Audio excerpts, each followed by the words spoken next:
नमस्कार दोस्तों, मैं अभिषेक कुमार बंटी आपके अपने YouTube चैनल पर स्वागत कर रहा हूं। दोस्तों, इस वीडियो में हम लोग बात करने वाले हैं जो चंदौली लोकसभा क्षेत्र है उसके बारे में बात करेंगे। सबसे पहले इसमें जानेंगे कि कौन कौन से विधानसभा क्षेत्र आते हैं, इसका पिछला रिकॉर्ड क्या रहा है, इस पर मतदाता कितनी संख्या में, महिला कितनी है, पुरुष कितने हैं, युवा वोटर्स कितने हैं, सबसे पहली पसंद कौन है, पिछली बार का रिकॉर्ड क्या रहा है, वर्तमान में जो कौन कौन से पार्टी ने अपने प्रत्याशी उतारे हैं और किस जाति से वो बिलोंग करते हैं, क्योंकि इन सब तमाम सारी चीज़ों के बारे में जानेंगे। देखिए, जातिगत समीकरण सबसे ज़्यादा इंपॉर्टेंट पूर्वांचल में इसलिए हो जाता है क्योंकि यहाँ पर पूर्वांचल में खास कर से चंदौली, बनारस, गाजीपुर का जो ये क्षेत्र है, यहाँ पर जातिगत समीकरण ज़्यादा चलता है। इनके साथ ही पूरे पूर्वांचल में अगर आप लोग देखेंगे तो जातिगत समीकरण को साधे बिना ही कोई भी पार्टी जो है अपना टिकट आज तक नहीं दी है। कारण इसका आप लोग जानते हैं कि यहाँ पर लोग विकास को कम, जाति को ज़्यादा समर्थन करते हैं। अगर वही पश्चिम उत्तर प्रदेश की बात करें तो वहाँ पर जातिगत समीकरण कम जो चलता है और उसके बाद जो धर्म का समीकरण वहाँ पर ज़्यादा चलता है। वहाँ हिंदू मुसलमान ज़्यादा होने की संभावना रहता है। तो ये सब कारणों की वजह से जो है वहाँ के प्रत्याशी में और यहाँ के प्रत्याशी में बहुत सारा अंतर होता है। तो सबसे पहले दोस्तों हम लोग बात करने वाले हैं कि चंदौली लोकसभा क्षेत्र में कौन कौन सी विधानसभाएं पड़ती हैं। देखिए, चंदौली लोकसभा जो क्षेत्र है चंदौली जिले में पड़ती है। चंदौली जिले का अगर एक विधानसभा सीट काट दिया जाए, जो सुरक्षित सीट है चकिया विधानसभा सीट, उसको हटाकर रॉबर्ट्सगंज में डाल दिया गया है, जो सोनभद्र का लोकसभा क्षेत्र पड़ता है। बाकी जो यहाँ की 3 विधानसभाएँ हैं, मुगलसराय विधानसभा, चंदौली विधानसभा और सकलडीहा विधानसभा, ये जो है चंदौली की तीनों विधानसभा जो है लोकसभा क्षेत्र चंदौली में ही आती है। और इसके साथ ही बनारस की जो दो विधानसभा हैं, और अजगरा और शिवपुर, इनको भी लोकसभा क्षेत्र चंदौली में ही रखा गया है। तो सबसे पहले दोस्तों बात कर लेते हैं इन विधानसभा सीटों पर जो है कौन कौन से प्रत्याशी, किस पार्टी के प्रत्याशी जो हैं जीतकर चुनाव आए और कौन से वो पार्टी से बिलोंग करते हैं। सबसे पहले बात देखिए करते हैं चंदौली जिले की। मुगलसराय सबसे हॉट सीट माने जाने वाली शहरी क्षेत्र है। यहाँ पर जो है रमेश जायसवाल जी हैं। अभी जो इस बार का विधानसभा का चुनाव हुआ था, रमेश जायसवाल जी ने बीजेपी से इस सीट को जिताया है। सकलडीहा विधानसभा सीट के बारे में बात करें दोस्तों तो यहाँ पर लगातार जो है प्रभु नारायण सिंह यादव समाजवादी पार्टी से एक तरफा वोट हमेशा से जीतते आए हैं। सिर्फ एक बार छोड़ दिया जाए, जब बहुजन समाज पार्टी की उत्तर प्रदेश में सरकार थी तभी वो चुनाव हारे थे सुशील सिंह से निर्दल, जब सुशील सिंह जी चुनाव लड़े थे, जो कि वर्तमान में सैदराजे विधानसभा के विधायक हैं और ये भी बीजेपी से विधायक है। तो ये 3 विधानसभा चंदौली की होगी। और वाराणसी की विधानसभा अजगरा और शिवपुर के बारे में जानते हैं। तो देखिए, जो शिवपुर विधानसभा है ये जो है, इस पर अनिल राजभर जी जो स्वतंत्र प्रभार मंत्री भी रह चुके हैं उत्तर प्रदेश में, वर्तमान में भी मंत्रालय इनको एक दिया गया है। तो वहाँ सर ये विधायक हैं और विधायक है, मंत्रालय है, तो आप समझ ही सकते हैं कि यहाँ पर जो है बीजेपी का ही कैंडिडेट जीता है। अजगरा विधानसभा से जो है त्रिभुवन राम जी मेरे ख्याल से वहाँ पर है, त्रिभुवन राम जी यहाँ से जो है वर्तमान विधायक हैं और ये जो है सुरक्षित सीट है। तो ये विधानसभा के बारे में जानकारी दोस्तों हो गई। अब बात करते हैं कि इस 2019 के चुनाव का आंकड़ा यहाँ पर क्या था। देखिए, यहाँ पर कुल मतदाताओं की जो संख्या थी 17,19,383 मतदाता थी, जिनमें से अगर पुरुष महिलाओं की बात करें तो 7,83,797 महिला मतदाता हैं।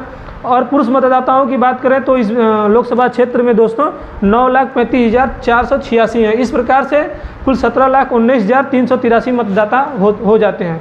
और ट्रांसजेंडरों की बात करें यहाँ पर तो 100 ट्रांसजेंडर्स भी यहाँ पर मतदाता के रूप में हैं। देखिए, 2019 का लोकसभा का चुनाव जो था, सब समाजवादी पार्टी और बहुजन समाज पार्टी के गठबंधन यहाँ पर हुआ था।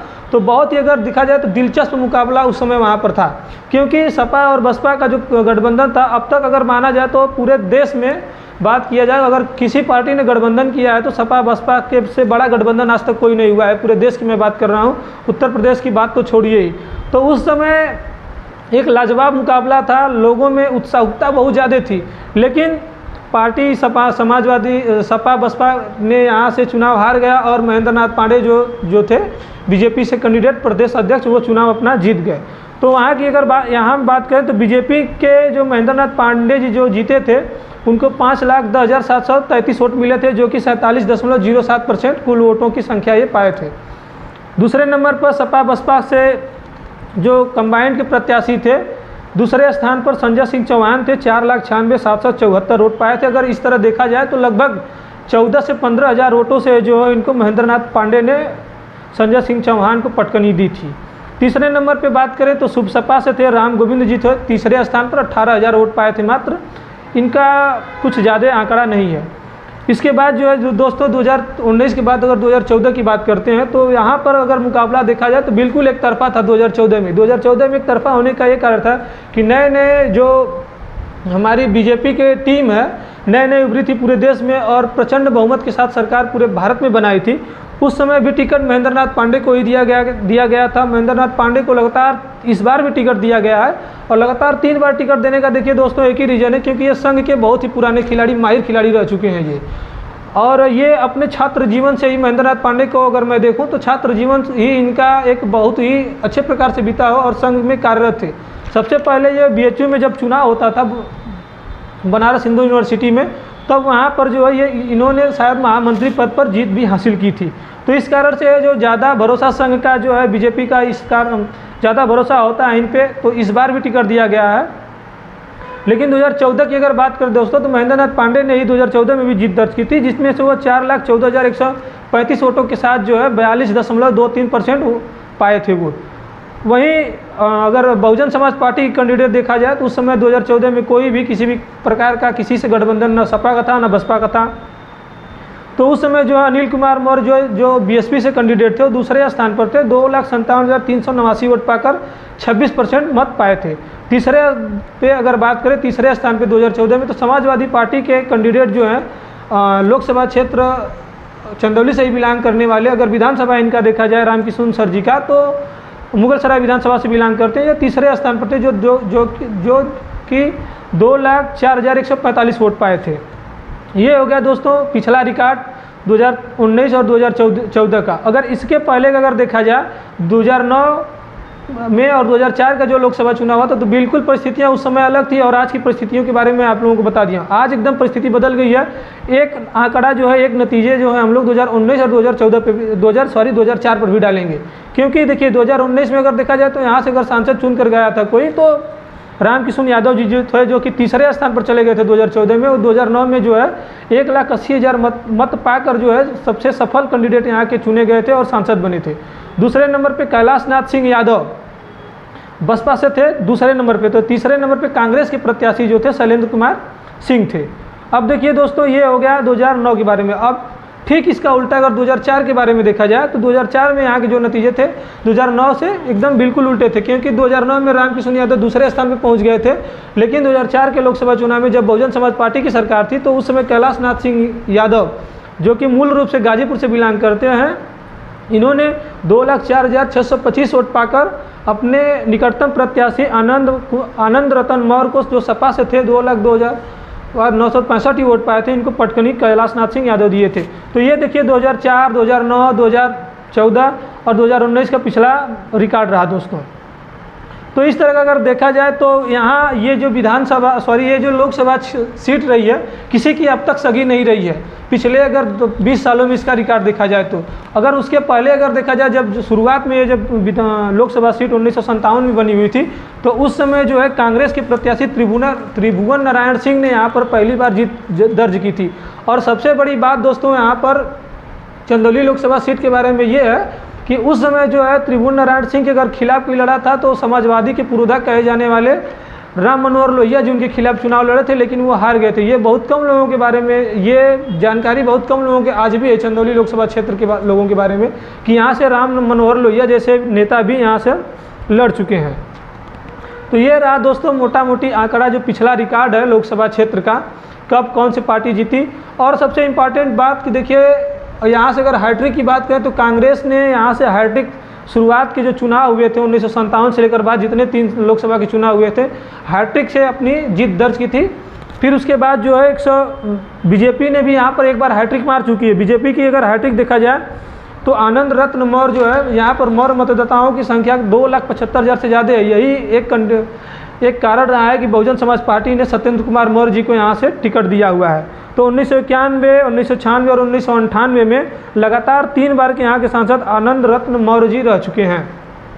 ये पिछला रिकॉर्ड रहा दोस्तों। अब देखिए वर्तमान में जो है यहाँ पर किस पार्टी के कौन कौन से कैंडिडेट उतारे गए हैं और जातिगत यहाँ का समीकरण इस समय का क्या कहता है, उसके बारे में हम लोग बात करने वाले हैं। देखिए दोस्तों, सबसे पहले बात करते हैं समाजवादी पार्टी के कैंडिडेट वीरेंद्र सिंह जी हैं। वीरेंद्र सिंह जी के बारे में अगर बात करें तो यह मूलतः जो है इनका निवास स्थान जो है चिरई गाँव विधानसभा जो कि वाराणसी में पड़ता है, वहाँ के ये रहने वाले हैं। यह पूर्व मंत्री भी रह चुके हैं, समाजवादी पार्टी की सरकार में विधायक भी रह चुके हैं। और सबसे पहले अगर इनका देखा जाए तो राजनीतिक इतिहास अगर इनका देखा जाए तो सबसे पहले ये कांग्रेस में थे, फिर उसके बाद बसपा में थे, फिर उसके बाद सपा में गए। फिर इनका क्रम बदलता है, फिर सपा कांग्रेस में जाते हैं, फिर बसपा में जाते हैं और फिर आज जो है समाजवादी पार्टी का फिर दामन ये थाम लेते हैं। 1996 में कांग्रेस के टिकट पर पहली बार ये चिरई गाँव विधानसभा से विधायक चुने गए थे। फिर 2003 के उपचुनाव जब यहाँ पर हुआ चिरई गाँव विधानसभा का, तो ये इन्होंने और कुछ समय कांग्रेस की पार्टी छोड़ दी थी और बहुजन समाज पार्टी में आ गए थे और वहाँ से उपचुनाव भी यहाँ जीत गए थे। तो ये दो इनका रिकॉर्ड रहा। अब दोस्तों बात करते हैं सत्येंद्र कुमार मौर्य के बारे में, जो कि अच्छे लोगों का खेल सत्येंद्र कुमार मौर्य जी इस बार बिगाड़ सकते हैं। कारण आप लोगों को मैं बता दूं, क्योंकि यहाँ पर अगर मौर्य मतदाताओं की संख्या देखी जाए तो लगभग 2,75,000 के आसपास है और दलित वोटर की अगर देखा जाए तो 2.5 लाख के प्लस यहाँ पर दलित वोटर भी हैं पाए जाते हैं और 2 लाख के आसपास जो है 2 से 2.5 लाखों के बीच में अगर मोटा मोटी आंकड़ा देखा जाए तो 2,20,000 से 30,000 के आसपास यादव वोटर भी पाए जाते हैं। तो ये एक बड़ा वोटर जो है जातिगत समीकरण यहाँ का बताया जाता है। और सवर्ण वोटरों में बात कर दी जाए तो सबसे ज़्यादा जो है राजपूत समाज से 1 लाख से प्लस वोटर हैं और उसके बाद जो है जो राजभर समाज से हैं, जो कि इस समय खुद बीजेपी से गठबंधन समाज शुभ सपा के राष्ट्रीय अध्यक्ष जी कर चुके हैं। तो यहाँ पर राजभर वोटरों की संख्या जो है लगभग 1 लाख के आसपास है।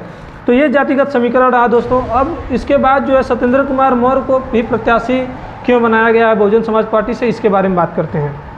देखिए सत्येंद्र कुमार मौर्य के बारे में बात करें तो बहुत बड़ा इनका इतिहास नहीं रहा है राजनीतिक में, लेकिन फिर भी अगर इनका जो पिछला ग्रामीण स्तर पंचायत का चुनाव देखा जाए तो इनके दादाजी लगभग 20 से 22 सालों तक ग्राम के प्रधान रहे हैं। इनका ग्राम अगर देखा जाए तो गोसाईपुर के आसपास का जो इलाका है वहाँ पर मोहाव एक गाँव पड़ता है, काफ़ी प्रसिद्ध गाँव है और प्रसिद्धि इस गाँव का होने के कारण सत्येंद्र कुमार मौर्य जी का ही परिवार रहा है। तो वहाँ से लगभग 22 सालों से इनके दादाजी ग्राम प्रधान रहे हैं। इनकी चाची भी खुद 5 वर्ष तक वहाँ से प्रधान रही हैं और इनको टिकट देने का सबसे कारण ये है कि ये लगभग 20 सालों से जो एक कार्यकर्ता के रूप में बहुजन समाज पार्टी के वहाँ से रहे हैं। और जब बहुजन समाज पार्टी की सरकार थी तो लगभग ये 2007 से 2009 तक बसपा के कुशवाहा भाईचारा सम्मेलन के वो जिलाध्यक्ष भी रहे थे। तो इन सब तमाम सारी चीज़ों को देखते हुए बहुजन समाज पार्टी ने इनको अपना लोकसभा का उम्मीदवार बनाया है। और सबसे इम्पॉर्टेंट चीज़ की जातिगत समीकरण ही ऐसा यहाँ पर है, क्योंकि अगर देखा जाए तो जो भी वर्तमान कंडीशन है चंदौली में, भरसक 2 बार से लगातार महेंद्र नाथ पांडे चुनाव जीत रहे हैं, लेकिन वर्तमान में जो है उनका कुछ माहौल ठीक नहीं रहा है। और ठीक ना रहने का कारण जो है, आप लोग पूर्वांचल की राजनीति को अगर समझते हैं तो जानते होंगे कि पूर्वांचल की राजनीति में धनंजय सिंह को जो है टिकट नहीं दिया गया है, बीजेपी के द्वारा उनको जेल में डाल दिया गया था। अभी कल ही बेल पर छूट कर आए हुए हैं तो उनको जमानत सुप्रीम कोर्ट ने दे दिया गया है। तो राजपूत समाज का एक बड़ा वर्ग जो है बीजेपी से यहाँ पर नाराज चल रहा है और लगातार यहाँ की लोकसभा क्षेत्र में लगातार मांगें चलती रहती हैं कि महेंद्र नाथ पांडे को यहाँ से हटाया जाए। और यहाँ के रहने वाले जो है सुशील सिंह जो सैदराजा विधानसभा से विधायक लगातार 3 बार से रह रहे हैं, 2 बार विधानसभा सैदराजे से और 1 बार जो है सकलिया से। इनको बार बार राजपूत समाज जो है हर बार जो है प्रत्याशी बनाने की मांग करता है, लेकिन जो है ना संघ इन पर ध्यान देता है, ना ही बीजेपी के कार्यकर्ता ध्यान देते हैं, ना ही पार्टी के उच्च लोग जो है ध्यान देते हैं कि लोकसभा सीट से इनको लड़ाया जाए। तो ये एक नाराज़गी रहेगी। और दूसरी बात यह कि जो सवर्ण प्रत्याशी हैं वीरेंद्र सिंह जी हैं, इनको भी समाजवादी पार्टी ने यहाँ पर प्रत्याशी अपना बना दिया गया है। तो हो सकता है कि बीजेपी और समाजवादी पार्टी में जो है इस बार का चुनाव बट जाए। जो वोटरों की संख्या अगर बढ़ जा रही है तो सीधा सीधा इसको फ़ायदा बहुजन समाज पार्टी और उर्फ सत्येंद्र कुमार मौर्य को यहाँ पर पड़ने वाला है और उनके जीतने के चांसेस ज़्यादा बन जाते हैं।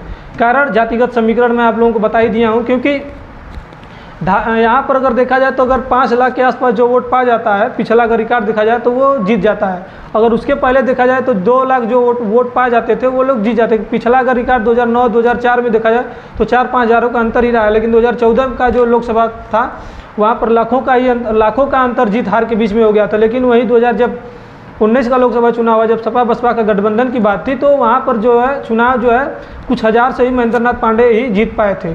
तो ये कारण तमाम सारी जो है जातिगत समीकरण, अगर वोटों का ध्रुवीकरण होता है तो जाहिर सी बात है कि इस बार जो है चुनाव महेंद्रनाथ पांडे हारते हुए दिख रहे हैं चंदौली लोकसभा सीट से। कारण ठाकुर समाज की नाराज़गी इनके पर है। नाराज़गी के साथ साथ जो है ये हमेशा कभी भी इनका रिकॉर्ड रहा है कि कभी भी महीने 2 महीने तक कभी भी इस लोकसभा क्षेत्र में बने नहीं रहे हैं। और किसी भी वोटरों से आप पूछने चले जाएंगे तो आज भी ऐसे लोग हैं जो महेंद्रनाथ पांडे जी को अपने गांव में, अपने समाज में या अपने लोगों के बीच में कभी नहीं दिखे हैं, सिवाय वो दिल्ली रहते हैं या तो लखनऊ रहते हैं, उनका वही कार्यकाल रहा, वही कार्यकाल पूरा होता है। जब चुनाव होता है तो संघ में अच्छी पकड़ होने के कारण टिकट पा जाते हैं और यहाँ पर चुनाव लड़ने आ जाते हैं। तो ये सब तमाम सारी चीज़ें हैं। और वहीं अगर बात किया जाए वीरेंद्र सिंह के बारे में, तो चिरई गांव विधानसभा से बिलोंग करते हैं, तो इनका कम ही आना जाना चंदौली लोकसभा क्षेत्र में तो पड़ता है इनका विधानसभा, इनका ग्राम, लेकिन चंदौली का जो बेल्ट है यहाँ पर बहुत कम ही आना जाना रहता है। वहीं सत्येंद्र कुमार मौर्य के बारे में बात कर दें तो बहुत ही ये एक्टिव नेता रह चुके हैं। एक्टिव होने का कारण ये है कि पिछले कई सालों से है, जो लगभग 15 से 20 सालों से है, जो बहुजन समाज पार्टी के ये कार्यकर्ता के रूप में रह चुके हैं। और चंदौली में, बनारस में और 2-3 जिलों में जो है, अगर गाजीपुर में भी देखा जाए तो गाजीपुर में भी सैदपुर से विधानसभा का चुनाव शायद 1993 में लड़ चुके हैं। तो ऐसा कोई ज़िला नहीं है जो आसपास इनको जानता ना हो, बहुत अच्छे तरीके से जानते हैं, सामाजिक कार्यकर्ता भी रहे हैं। अभी हाल ही के बारे में इनके बारे में मैं बता दूं तो दोस्तों, ये जो है अभी चंदौली लोकसभा क्षेत्र में जब अपना चुनाव प्रचार के दौरान घूम रहे थे तो एक सकलडिया से जब आप लोग कमालपुर वाले रास्ते में जाएंगे तो वहाँ पर एक गांव पड़ता है बीच में, बिशनपुरा, वहाँ पर गेहूं के खेत में आग लग गई थी। चुनाव प्रचार के दौरान जो है इन्होंने अपना गाड़ी रोका अपने बाउंसर के साथ, अपने समर्थकों के साथ, और स्वयं जाकर जो है न्यूज़ में भी आया था ये, तो कई सोशल मीडिया पर भी उनके डाला गया है, कई सारे लोग जानते हैं। खुद जाकर जो है वहाँ पर गेहूँ को जलते हुए बचाया गया, दमकल को बुलाया गया, पुलिस जो है वहाँ पर थोड़ा सा लेट पहुँची, तब तक आग को काबू कर लिया गया था इन्हीं के देख रेख में। तो ये जो है इनकी छवि जो है लगातार हमेशा बहुत ही अच्छी बनती जा रही है। तो इनका चुनाव जो है जीतने का चांसेस जो है हर बार बढ़ता हुआ जा रहा है। तो इस कारण जो है सत्येंद्र कुमार मौर्य खासतौर से महेंद्रनाथ पांडे जी का बहुत ही अच्छे तरीके से पत्ता हो सकता है कि इस बार गायब कर दे। अगर वोटों का ध्रुवीकरण कर पाते हैं सत्येंद्र कुमार मौर्य तो इस लोकसभा सीट से जो है सत्येंद्र कुमार मौर्य को निश्चित रूप से जय और विजय इनको लिखी हुई है। तो उम्मीद करता हूं दोस्तों कि आप लोगों को वीडियो ये अच्छा लगा होगा। अगर अच्छा लगा होगा तो लाइक, कमेंट, सब्सक्राइब जरूर कर दीजिएगा। और विधानसभा, लोकसभा क्षेत्र के बारे में जानने वालों के लिए इसको जो है आगे जरूर फॉरवर्ड कर दीजिएगा। चलिए मिलते हैं अगले वीडियो में, तब तक के लिए जय हिंद, जय भारत।